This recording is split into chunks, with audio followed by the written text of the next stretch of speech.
face for your enemies. Get a face for your enemies.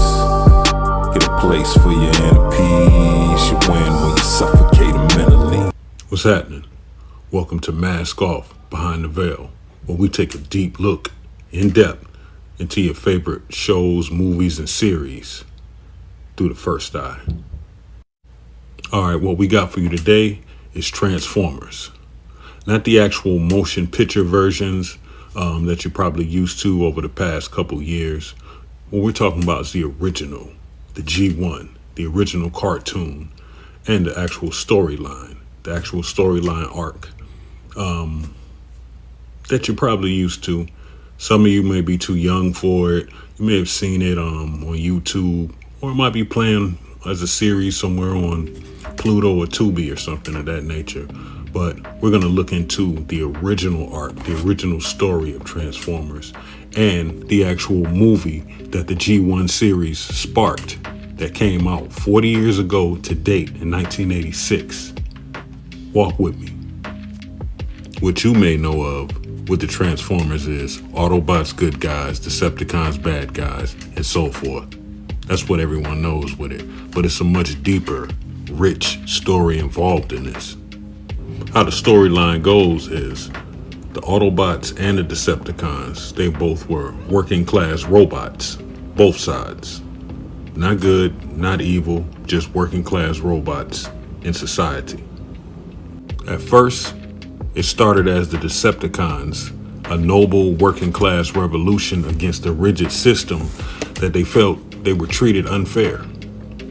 On the Autobot side, they were pretty much the stale workers that just went along with everything. They went with whatever the boss said. They had no backbone, basically. What happened from here is the Decepticons, they rebelled against an actual stagnant working class system. They went against it. They weren't with it. So they rebelled against it. To put it short, they were like an underground political movement against the elites. The elites, if you dig what I'm saying. Sound familiar? The elites, they were a corrupt Senate and rigid caste system where they assigned you certain jobs, like mining jobs, where each robot was assigned certain things to do, and the Decepticons found it unfair. They were assigned their jobs like mining and labor based on how they were built. And a lot of them weren't with it, thus splitting sides. Decepticons over here, Autobots over here. Okay, during all this civil unrest, it split sides. Both sides basically wanted the same thing. This was before Autobots and Decepticons even had a name. They were just two different sides.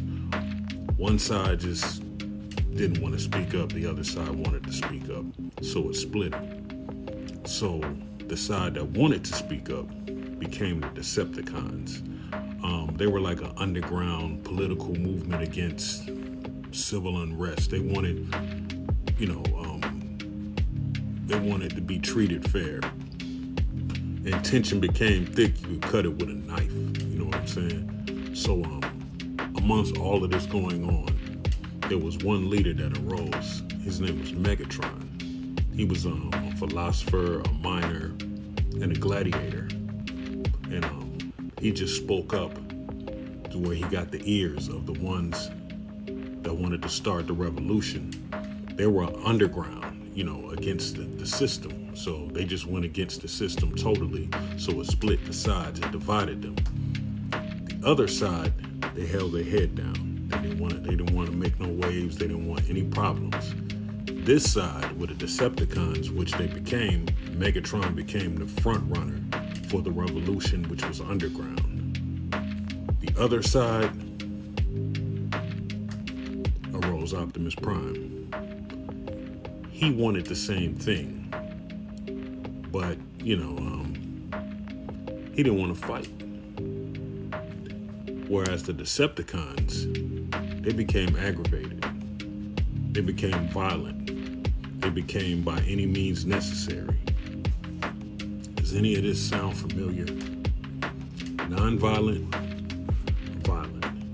In based on that, this is where you have the Transformers we know as of today.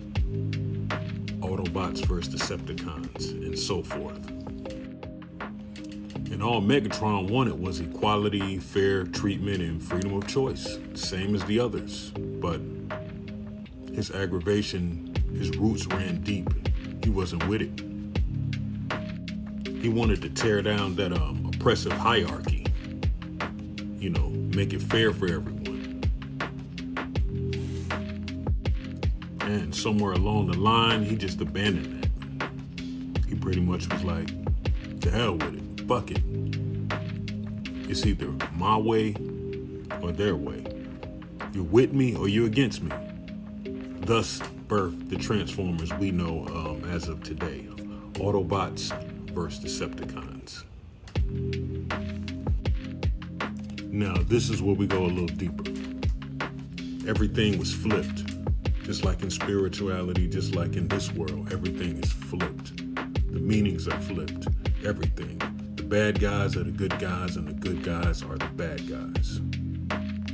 So, since everything's flipped, the Decepticons are the good guys, the Autobots are the bad guys. Use your first eye. The Autobots want to stay with the system. They want to stay with the elite. They want to be down with the funky shit. The Decepticons want to go against it. They want to rise up, go against it, take their sovereignty back against unfairness. Think about it.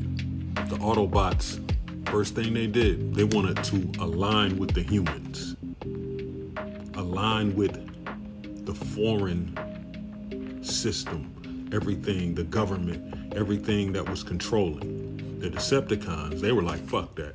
The Decepticons wanted to take them all out. We ain't with it. They just had their means. They were presented in another way. Think about it. Even down to what the leader, Optimus Prime, had in his chest. Think about it. What did he have in his chest? The Matrix. He held on to the Matrix. And when he died, he passed it along to the next one to continue the Matrix. So, basically, the Autobots and Decepticons, they're just fighting. They're fighting on their planet called Cybertron. They made their way to the Earth. They crash landed here together. So they're just fighting through season 1, 2, and 3. They're just back and forth with everything. So the reason I bring the reference of the movie into it, as far as hidden articles, is introduce Unicron, the monster planet. This planet was eating planets. It was a sentient being. The hidden meaning is Unicron would be displayed as Source. As I stated, everything was flipped. Because during the fight with Optimus Prime and Megatron, they both were injured. Megatron was turned into Galvatron by Unicron. Unicron wanted to destroy the Matrix. The Matrix of leadership. That was what it was all about. That's what kept everything together. As I stated, you have to look through the first eye. Everything was flipped. So, Megatron was turned into Galvatron by Unicron, which represents Source. Once Unicron was introduced into this universe, it cleansed everything. Destroy the Matrix. A lot of Transformers were unalived, I should say. They were cleansed. Some of them became newer Transformers. The names was changed and everything. Unicron turned Megatron into Galvatron once he followed Unicron. Source. He became who he was supposed to be. As I stated, everything was flipped. So, Unicron would eat planets, basically consuming the false narrative. And if you look very close, what does Unicron look like? Looks like an eye. So this is a good start with Transformers because it's so many things we could touch on. I just wanted to get you started with this so we can take the mask off, get behind the veil, and we'll actually come back to this. But until then, take the mask off because it lies deeper. Let's see what's behind the veil.